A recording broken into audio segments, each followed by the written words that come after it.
Hey everyone, welcome to InspireCast. We're so excited to have you back. This week's going to be a little different, but I'm excited about it because we're going to start interviewing some of our fellow staff members so that you can get to know them a little bit better. So this week we have Mike, which is going to be super exciting. But before we dig into getting to know Mike real well, I just want to make sure that you know that Good Friday is coming up, and we want to make sure that you're aware that we're going to be having a Good Friday service. And that is going to be April 18th at 6 p.m. And there will be childcare for infants or birth through kindergarten. And then the rest of the service will be appropriate for elementary age children. Like there won't be anything extraordinarily creepy, for lack of a better way to put that. It'll be appropriate for children young enough to attend. So we want to do that. But we get to have Mike here today. So I thought we'd start off with some really fascinating questions. And the first one I am really excited to ask you is cereal soup? Gut reaction is no, definitely not. Why not? Because when I was younger, I ate cereal and I was kind of freaked out by soup. Oh. And Okay. so just by virtue of that experience, I can't put them in the same box. See, I think it could be soup because you have a liquid and it's served in a bowl. And you can't say it's like, well, because it's not warm, because there are warm cereals and there are cold soups. True. So, like, Yeah. I think it might be. That might be a controversial opinion, but Hey, I respect it. I do. I don't know. It's just that. But also, okay, so since you are our worship pastor, Sure. fun little question is if you had to replace any of the instruments on the worship team with a kazoo, which one would you take out and put a kazoo in with? Yeah, my very first thought would be that the kazoo would be a perfect replacement for the lead electric guitar. Because a lot of times there's sort of a lead line, like a melody that the guitar plays, and that Okay. kazoo could just take the spot of that really perfectly. So, okay. yeah. I wonder what that would sound like to truly have like a kazoo going through the staff. I can't do a kazoo sound. What did you think when you thought of this question? Not electric guitar. I think I honestly, this is gonna sound bad. I went to piano because I was thinking like the pads, like the chord pads that just like hum. Like I was just thinking of like having it be almost like the bass line, but not the bass because the bass adds like the low depth. But like Yes. I don't know. That was my thought. Yeah, I could see that. So then they could have like little flurs along. It would be hilarious if it tried to replace the drums. Can you imagine like trying to make? Yeah, drum noises with a kazoo would be interesting. I mean, the other thing I'm thinking is like, why does it have to replace? Why can't it just be in addition to? Yeah. You know? Yeah. Let's add a kazoo player this week. I actually literally just talked to someone on Tuesday who is starting to learn how to play the fiddle. And someone else was like, you need to tell Mike. And did they call it the fiddle, not the violin? They called it the fiddle. So, yeah, it Yeah. kind of talks to how they play it, Yeah. and the style. And they're learning. So I was like, Cool. that is fascinating. But Yeah. it's making me think back to like 90s worship music where like the tambourine was like the major thing. Yes. Where you had like the specific shakes and the taps to get Yeah. it all I've been in a correct. context So- where someone in the congregation would bring their own tambourine and their own shaker. Oh, no. Yeah, it was fun. I mean, I didn't have a problem with it. Okay. So, That's kind of fun. yeah. Good times. Man, I'm getting flashbacks. Yes. Okay. Anyway, sorry. Well, I really just wanted people to have an opportunity to get to know you a little bit better. So what's something that most people at Inspire wouldn't know about you? Like, can you tell us a little bit about like your family, your hobbies? Yeah. Things like that? Yeah, so, I mean, some people would know, but people I haven't talked to, I grew up not in this immediate area, but in Spring Lake. Oh, okay. And so not Yeah. far away where I'd be familiar with Fremont, and maybe those here are familiar with Spring Lake, Grand Haven area. But grew up there, and my wife and I met when we were in like middle school, 12, 13 years old. Young. So so she lived there as well, and her father was the pastor at Spring Lake Wesleyan, which is called All Shores now. But We now have been, we married young. I was 20. And so we're celebrating 20 years Wow. this August. Congrats. Yes, thank Yeah. you. And then we have 2 boys. Miles is 15 and Otis is 10. Okay. So Yeah. yeah, that's our family. And we've got some animals. We've got a dog and some sheep and some chickens and a bunny. Cookie is the bunny. That's who picked the name. Otis. Okay. Yep. I Yeah. love that. Random question. This is not on the list, but because you guys met when you were so young and you're now raising your kids, do you like find yourself trying to navigate the conversation of like, just because like the girl you like right now, like, do you have that conversation trying to navigate like?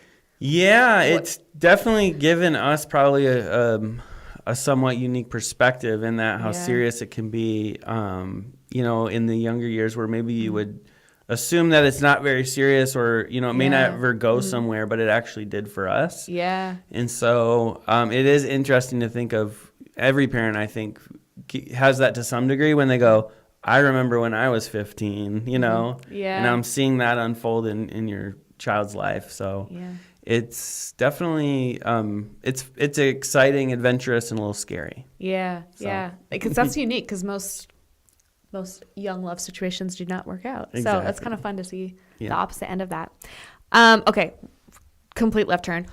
What is your go-to coffee order? Like if you were going to, It's nothing fancy or complicated, although it's not just black coffee. okay.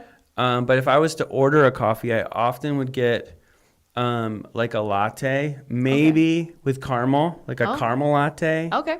Nice. Sometimes, but yeah, I find that I have to ask for less pumps or whatever because Of it's the a little syrup? too sweet Yeah. as yeah. it comes. Okay. Yeah. Now, since you're also a singer, do you still prefer coffee or do you find yourself drinking tea more frequently because of your job? Sure, I probably should drink tea, but I prefer coffee, so I Okay. still go that way. Yeah. Okay. I'm not a huge tea person, but I do have it on occasion. Okay. So you also have another job. So, a few actually, because you have some side hustles. But Yep. in your other job, working for Global Partners, you get to travel a lot. So has that influenced like what type of coffee you drink? Like, have you? This is a bad way to put it, but have you become a coffee snob, being able to actually have like coffee close to the source? Sure. No, I can safely say I'm not a coffee snob. I think I've discovered more of a taste of like I can tell when it's really good coffee Yeah. versus Okay. not great coffee, but I don't think that my standards are all that high. Okay. I have found that around the world, I'm surprised at how many places pride themselves on their coffee. Like our Yeah. coffee, everyone loves it. And it's like, well, these other people say the same thing, Yeah. And it's great everywhere, especially in the places where they do have sort of are known for their production of coffee. But like places you wouldn't think of, like Papua New Guinea, I remember Okay. looking out and they're drying the coffee beans in the sun on these tarps, and it's like, oh, they're known for coffee here. I didn't realize that. So Yeah. I wouldn't have thought coffee Yeah. for Papua New Guinea either. It's close to Indonesia, not too, it's in that region of the world. And so, Yeah. and Indonesia would be known for, I think, the most expensive coffee. Oh, the Kopi Luwak? Yeah, it's like The one where it gets pooped out? yes, there's an animal, I don't know, some sort of cat or something Yeah. eats the Yeah. beans, and then they go through their system, and apparently that's like coffee gold. Apparently it seasons it. That's so gross. Yeah. Yeah, we talked about that actually on the podcast because that was like the one trivia question that I actually knew the answer to. Okay. Was the name of that coffee. Yeah, I couldn't remember So it. what do you do? Okay, if you could form a worship supergroup of any 3 artists, living or dead, who would be in that supergroup? Yeah. Okay. So basically, my mind goes to some of my favorite worship leaders. Okay. So Brooke Ledgerwood is one of my favorites, and she's just an amazing songwriter, amazing voice, and also just you can see her heart in her leading and her teachings. I also love Matt Redman is kind of a classic for me. That also is Yeah. just he's got known for that song "Heart of Worship," but I think that's a good representation of how where from the place from which he leads. And so I was thinking I think those two would be in my super group. I don't know is it 3 people consist? Yeah. Okay. Yeah, so you can have another one. So I think another one that I like is a guy named Paul Balash, who's been around a long time. I've never even heard that name. Well, you've heard his songs because he wrote Open the Eyes of My Heart. Oh. Back in the day. He's still writing and active. He wrote Above All, like above all powers, above all thrones. He's got this sweetness to him, like a real warm and, but gentle. And I think that's kind of cool. So it's not like a super group, like amazing, like big personalities and the musicianship, but it's that sort of spirit that I really like. Yeah, like the warmth of it. Yeah. Okay. Yep. Yeah. I see in my head, like the visual that you're creating is like blanket worship, for lack of a better way to put that. Yeah. Versus like loud and in your face worship. Yeah. Yeah. And there's times, and I appreciate, a lot of expressions of worship, but yeah, that's where my mind goes. Okay. Yeah. Cool. If you weren't in ministry at all, what would you be doing? I often think about this. I do a lot. I have like what you called side hustles at one point. Yeah. So I really enjoy learning new things. I like figuring things out. I love helping people. And so there's been many times where I've had ideas for things that I don't have time or, capacity to pursue. But I think I wouldn't do one thing. I would do a variety of things. Okay. I have I've had ambitions to work with my hands and like flip homes. Okay. I like figuring things out and solving problems, so whatever that could look like. Yeah. I've thought about one thing, because I travel a lot and I really like figuring out some of the travel stuff. I've thought, and this is not just if I wasn't in ministry, but it's also like if I didn't have a family. Yeah. But I thought it would be really fun to be like a travel companion for people who want to travel, but they're too afraid. Oh. Like I thought is that a thing? I don't know. Okay. I'm sure. I mean, it's kind of like a travel. It's like it's a different than a travel agent or a guide. Okay. Or a tour guide. Yeah. But like someone that's like, I don't know. There's people out there I feel like that are just kind of like, I don't know where to start. I don't know what to do. Yeah. But if someone was kind of leading the way and helping me, that would be pretty cool to help people experience a new place and help them feel comfortable. Oh, yeah. That'd be fun. Yeah. Okay. I like that. Yeah. That's pretty cool. I've had people tell me, because I'm really into like travel hacking, which would be like using miles and points, and it bleeds into finance and stuff like that. And so people have often said to me, do you have a blog or do you do this sort of thing? So I've wondered about exploring that content because I've helped a number of people travel who maybe weren't able to afford it initially, but use some of those perks. And then I've thought about sharing that with more people, but I'm not sure how I would make it a job. But okay, so just out of curiosity, we're at the end of March. Where all have you been this year? This year, I was in Johannesburg, South Africa for their Wesleyan International Conference. Okay. And then my son and I went to Colombia. So Otis and I went to Bogota, Colombia for 4 days. That was just personal. Other than that, I went to Bartlesville, Oklahoma, so not international. It's a really cool city, actually, like kind of a unique and cool city. But I can't remember if I went somewhere else. Okay. But that's it. What did you do in Bogota? Otis and I, we just hung out. It was kind of like a trip I did with Miles when he turned 10. So Otis turned 10, and it's kind of father-son bonding. And I kind of let him lead the way, as far as what we do. I didn't create this itinerary, but we were in the city, stayed in a hotel, walked through the park and the streets, and went and got lunch. And we did visit the Gold Museum. Yeah, so there's like artifacts in the that area of the world, a lot of gold carvings and various things, as well as we went just in the city center kind of Okay. area. Yeah, Bolivar Square, I think is what it's called. Okay. So yeah, That's cool. yeah. I also think it's really fascinating that when you asked him where he wanted to go, like he said international, right? Yeah, he Like- wanted to go somewhere internationally, and I wasn't sure because Miles didn't do that, and so Okay. I was looking for somewhere close to where it's not like we spend so much time traveling, but we just get there. And How long does it take to get to Colombia? not long. It was a 2.5 hour flight down to Florida, Okay. and then from Miami it was another 2.5 hour flight. Oh, Yeah, that's so much closer than I would have thought. I know. You can go to California or you can go to Bogota, Colombia. Yeah. Believe it or not. Yeah. That's okay. I'm going to be coming to you for advice now. Yes, I'd be happy to help. Okay. What is one thing that you're nerding out about right now? Whether that's like theology or music or like a tech gear, something like that. Is there anything that you're like really fascinated by right now? Well, not to be too redundant, but I'm always nerding out on travel stuff. And so I'm looking at deals. Like yesterday, I follow a blog and it was like really good availability to fly on Delta in their Delta One suite to Europe in these Okay. dates. And so I'm looking at that, and I'm collecting points and miles in various airline programs. Yeah. And so I'm kind of like always have that on my radar of like, a family trip or going somewhere and different airlines. I mean, I really get nerdy in it, so I don't want to overexpose myself here, but I want to try to fly different airlines and different classes and all that kind of stuff. Okay. That's Yeah. cool. Okay. So I love did it. just also get a new. I also do some videography on the side. Oh.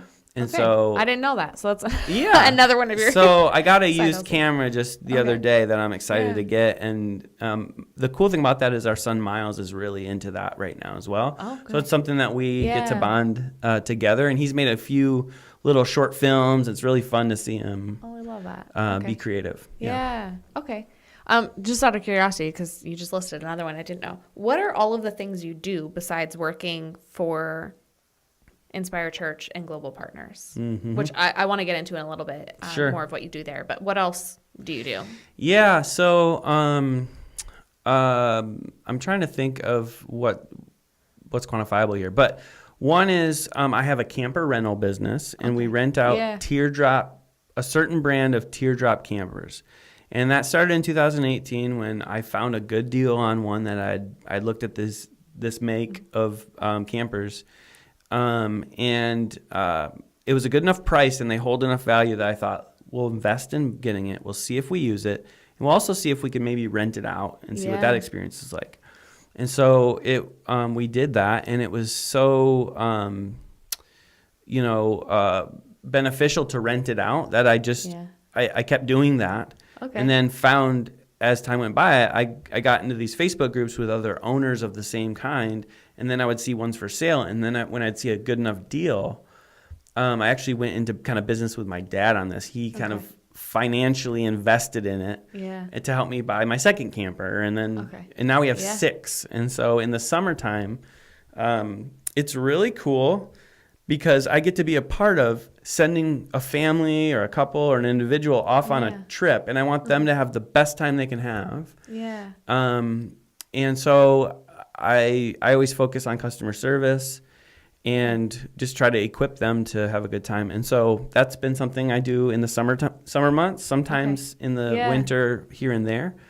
But each season, I should say, we send out maybe about 40 different trips. Wow. Yeah, Okay. 30 to 40, depending on the year.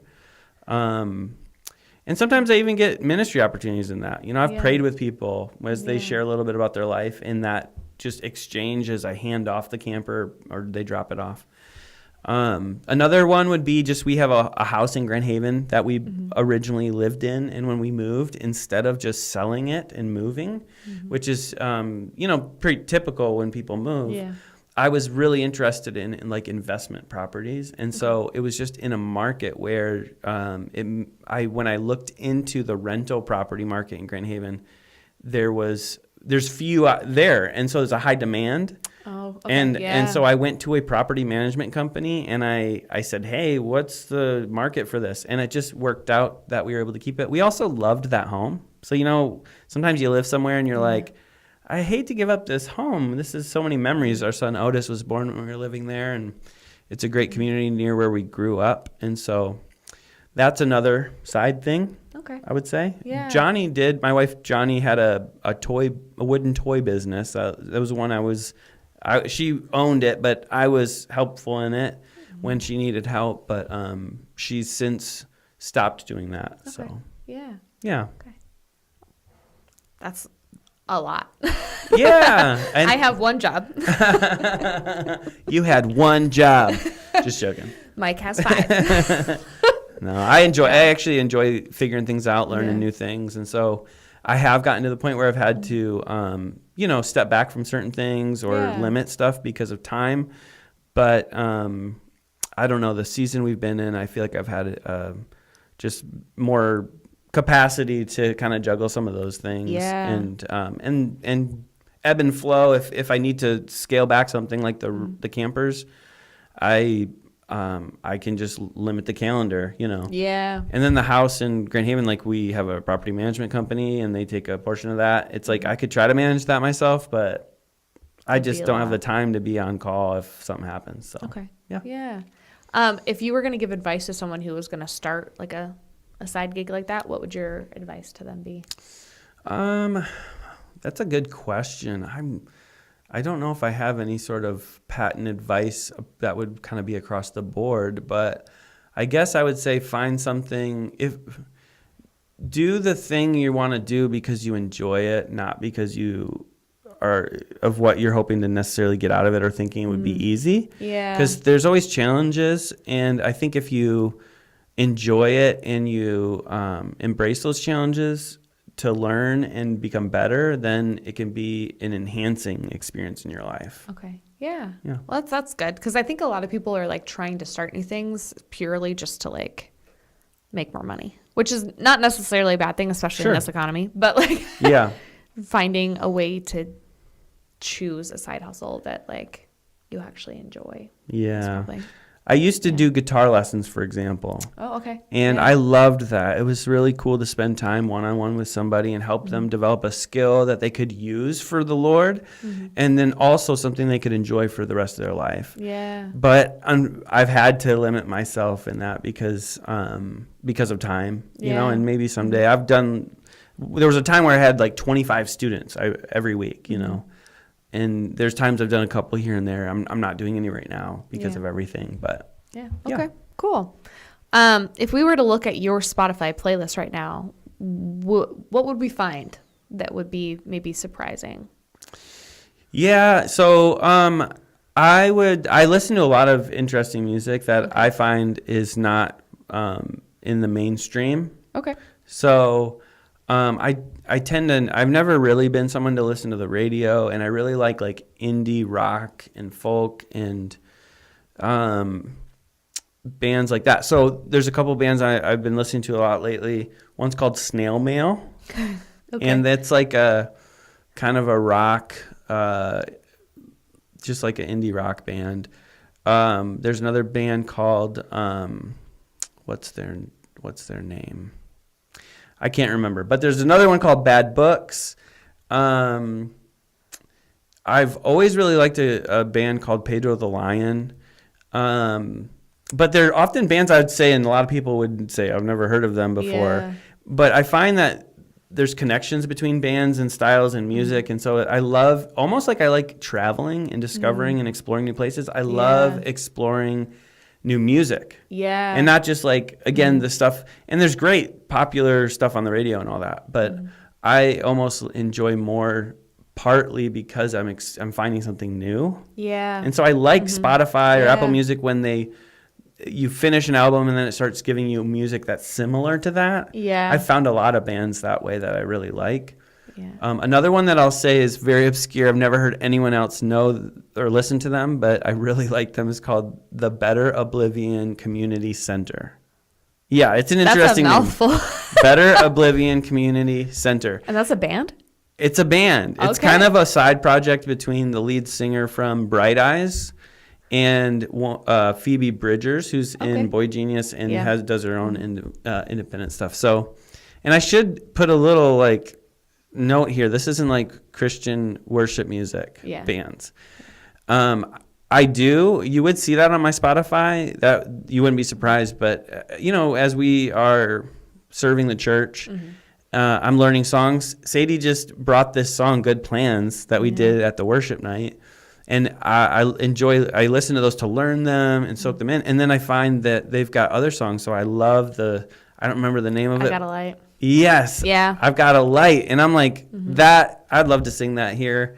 Yeah. It's a great song. It's almost a take on the almost child worship song. This Little Light of Mine. It's Yeah. like it's ode This to that, but Little it's Light of really a beautiful song of worship and I love there's a bridge and about shining a light in the places where no one wants to go and no one knows. And Yeah. it's just really a beautiful song of worship. I literally just sent a video to a friend today during my lunch break because I saw on Instagram Reels a guy who was rating the top of VeggieTales songs. Oh, yeah. Not including the funny ones. Uh-huh. But it was what was so classic about this video was like he had the clips in the back and then it was just like him in the front. But when he was presenting the material, he was just like full on, just like straight faced, like monotone. He's Yeah. like, and this one slaps.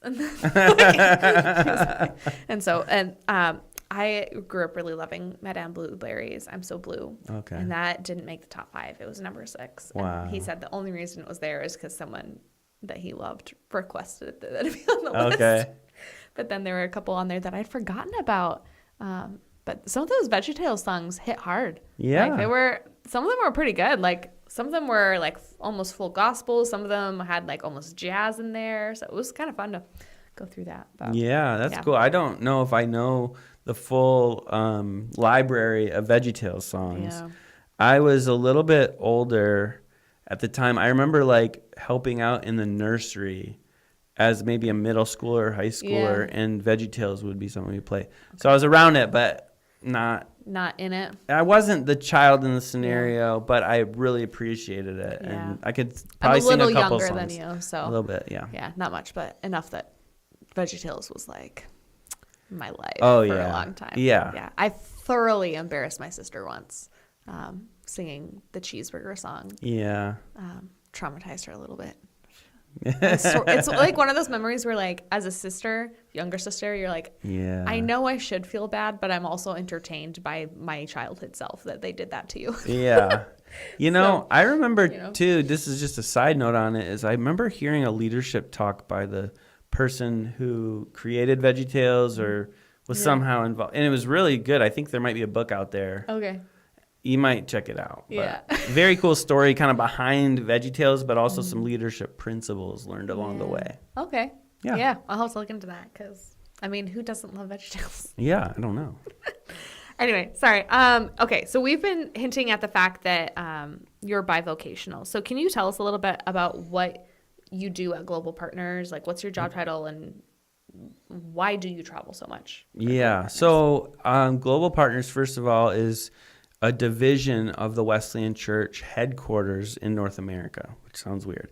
But basically, kind of the central office where we have education and clergy development is a division. We have church multiplication and discipleship is a division. Global Partners is a division. So we're not actually some separate organization, which sometimes it sounds like that. Mm-hmm. We are the Wesleyan Church, and we're the office in the Wesleyan Church that supports sending missionaries around the world, and then also supporting the national church works around the world that fall under our general conference. Okay. Yeah. I joined the team at Global Partners about 10 years ago now, and my title is Director of Executive Initiatives. And what I say to people is that's basically special projects. Okay. I work on special projects. And so, or initiatives. And so I actually get to do a whole variety of things, which is in line with kind of my life and how I like these side hustles, or I like figuring things out or solving problems. That's what I get to do with Global Partners. And so I might work on a project or an initiative for a season of time, and then I'll move on to something else. Or I'll have other initiatives or things I'm working on that are just kind of ongoing. Yeah. And a lot of it has to do with some of the things I've learned in the local church. As a worship pastor, so programming services, planning events, I'm always involved with those kind of things. So general conference, we've had missionary summits where we bring all the missionaries together, international conference. Okay. I also I give leadership to an initiative called Amplified Leaders, which is to help train pastors around the world towards ordination and beyond. And so there's people pastoring a church in another country where they don't have access to ministerial training resources. Yeah. And they're just, they're called by God and they're being faithful in their context. And so I get to help learn about the needs. I also help raise money, and then I help problem solve to administrate the funds in order to find programs and ways for pastors to be trained.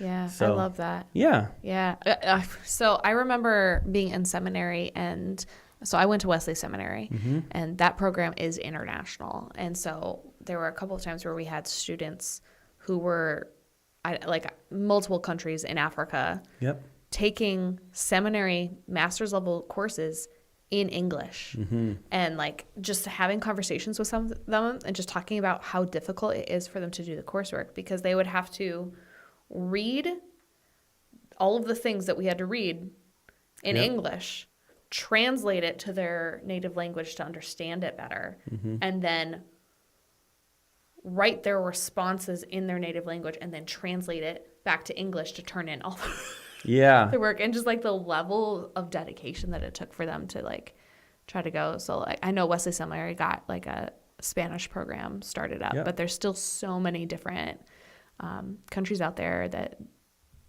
I mean, just getting people access to the education that they need is just really powerful, but also really difficult. So it's amazing what so many have done and do to be trained. I know one person who was studying at Wesley through our Amplified Leaders grant, and he had to go like 45 minutes to a town where they had internet at this cafe to do it, to get online and do anything. And we brought a computer over for him, but it's so much more extra work. Sometimes the power's off there. Yeah. So definitely. So that's super rewarding and fun. And just because it's more difficult for them, it doesn't mean they're any less capable as leaders. They're incredible people, incredible leaders. I'd say more even because of the level of dedication and commitment it takes to get to the same place. Yeah. So I get to learn from these, friends and I get to know them through the process. So that's like one of the things I do at Global Partners. There's a variety of other things, and I love kind of doing that. I do some video work. I'm part of our church mobilization team, which is to help engage local churches in the mission. So I love playing that utility role where I can kind of step into something and play a role and help support what's happening. And so I love helping figure things out, like I've said. Okay. Yeah. That's cool. Is there a story from your time in Global Partners that, like, just that experience really impacted you personally, as like stayed with you for years? Yeah. There's a few things that come to my mind, and some of them are not just one-time occurrences, but experiences that you see over and over again in some ways. But it's taking in the way fellow believers pray in another culture. Yeah. I've been in a district conference in the Democratic Republic of Congo, and they just would pause regularly and say, all right, let's just pray. And everyone, full voice, praying out loud, sincerely, just the room, kind of this huge roar of prayer. And it's like those experiences stick with me. Yeah. Not that there's one certain way that's better than another, but to just be in an environment where everyone's so engaged is really moving. Yeah. Another moment that I go back to wasn't this big, huge moment that maybe anyone else would have noticed, but I was at a missionary summit where we had leaders together, and I often get the privilege to lead worship during those times. And I remember leading I had my acoustic guitar, I'm plugged into some like intercom system thing, and I'm leading, and the screen's on the other side of the room, so they're looking at the screen, I'm looking at the screen for the words, but I'm leading. Yeah. And I just remember seeing one of our missionaries who's serving in a hard country. I can't even say the name of the country for security purposes. And I'm just leading. It's like nothing special that I'm doing, but I just see her tears streaming down her face, and I just know, in her context, she doesn't get to go to a local church and worship every Sunday like we get to. Yeah. And my favorite thing. Favorite group to lead worship with is our missionaries, because they're so desperate for God and they're so sincere, and that's not a knock on our local churches. I love leading worship with local church, but sometimes when we have access, that's just so we can worship anytime we want. We can come together. We have all the worship music in the world. We have styles, and we can get kind of caught up in all these things that aren't really the thing. Yeah. But just to be in a group where they purely want to worship the Lord and they sing at the top of their lungs and they're not looking for me. I just get them started, and then they lead me in worship is how I kind of view it. Yeah. That moment, it's just really stuck with me, seeing her just with tears streaming down her face singing a simple worship song. It didn't matter what song it was, Yeah. So. Yeah. I love that. Yeah. Okay. What is one thing that, like, as a worship pastor, you really like thrive on or see in your job? Like, is it more so working with the worship team, or is it more so seeing people engage in worship as you lead us? Like, what is kind of like the moment for you when you're like, yes, this is what I was looking for? Yeah, I think that's a really good question. It's definitely some things come to the surface in my mind as far as serving with other people is always really meaningful. Yeah. Seeing the beauty of God's gifts given to people and working together, and then using those gifts to serve the church. So there's definitely something that I thrive on in that it's not something any one of us does alone, but we do it as a team. And it can look different practically week to week or service to service, whatever. But I find I'm very encouraged by doing it with other people. As far as facilitating those times of worship and even just practices and being together. It's kind of like a little family, like a little small group.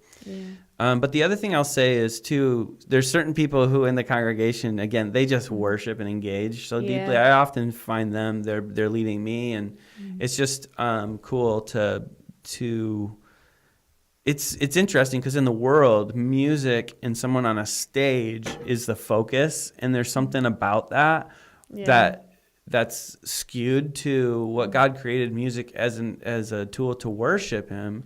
In these environments, it's like it's not about any one of us. It's about Him. And so I thrive, I think, when I feel like God's leading us and we're just focused on Him and not distracted by things that don't matter.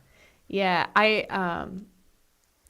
think one of my favorite things, just as a pastor, so my bachelor's was in music, and so I used to be on the worship team a lot at former places I worked, and I stopped when I started pursuing my like pastoral training. And my favorite part now, not being on the platform, is just being in the crowd of the people and like hearing someone just sing their guts out that has like the worst voice tone. Like, I love that. Like, I will stop singing just to listen to this person who is tone deaf, like worship out like so audaciously, because like Scripture says, make a joyful noise, right? But like, especially in like American culture, like people are like, well, if you can't sing well, you just don't sing, because like that's good. So every time I hear someone who like who is not vocally gifted, just like singing their heart out, like I find that super humbling and super encouraging, because like I don't know if I would sing loud if I had a bad voice, and that's really challenging for like even as a pastor to be like, would I be that joyful and that carefree in musical expression of worship. And so Yeah. that's always something that I find. I'm reminded of King David, you know, and the ark is coming back, and he worships God through dancing Yeah. to where even his clothes fall off, is what Scripture talk about. And his wife is mocking him. Yeah. And so it's like, and he said, I'll become even more undignified than this. Yeah. And it's like, that is something special. When someone worships Yeah. from a place, it's not about how they look. It really Yeah. isn't about that. It's about like this overjoy or this Yeah. expression to the Lord that's Yeah. sincere. Yeah. That's Yeah. beautiful. I love that. Yeah. So that's one of my favorite things. But yeah, sorry. Yeah. Okay. Last question, and then we're gonna close today out. What is, since you do all the things, because you find all the things fascinating. Yes. What is one way that you find rest and refreshment? That's a great question. I really enjoy, I really do find rest and refreshment through like fixing things or working on projects at home. Okay. So I think sometimes in ministry, some of the things we do are intangible, and Yeah. and I don't think it's necessarily because of that, but I do just love something that is tangible. Yeah. So like I can't wait to get home. We built a garage. We're building a garage. It's been a long time, and we're putting the garage doors in. I can't wait to get a chance to finish putting up the rails for the garage door. Okay. Which, by the way, I could be a garage door installer in the future because this is my second one, and I feel like I've got this down now. Yeah. I can see how people do this, but also how it's overwhelming when someone hasn't done it. Yeah. And so, anyways, I'm excited to Okay. put something together, fix something, build something. Yeah, that's funny. I remember when I first started on staff, and I was preaching on Sabbath, and I talked to Matt Stitt, and Matt Stitt said that like when he needs to refresh like his brain and his heart and his mind, he mows the lawn. And I was like, hardcore judging. That is work. But for him, it's kind of like you. It's like the need to see something tangibly like completed.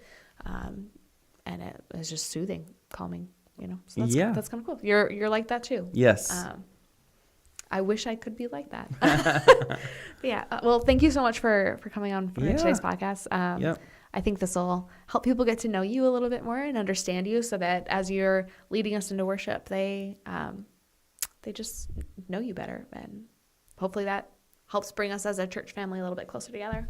I love it. I hope so. Yeah. And it's an honor and a privilege to serve our church family. So I do cherish that privilege, and really do hope that God is drawing us deeper as a church into glorifying Him and trusting Him. Okay. Yeah.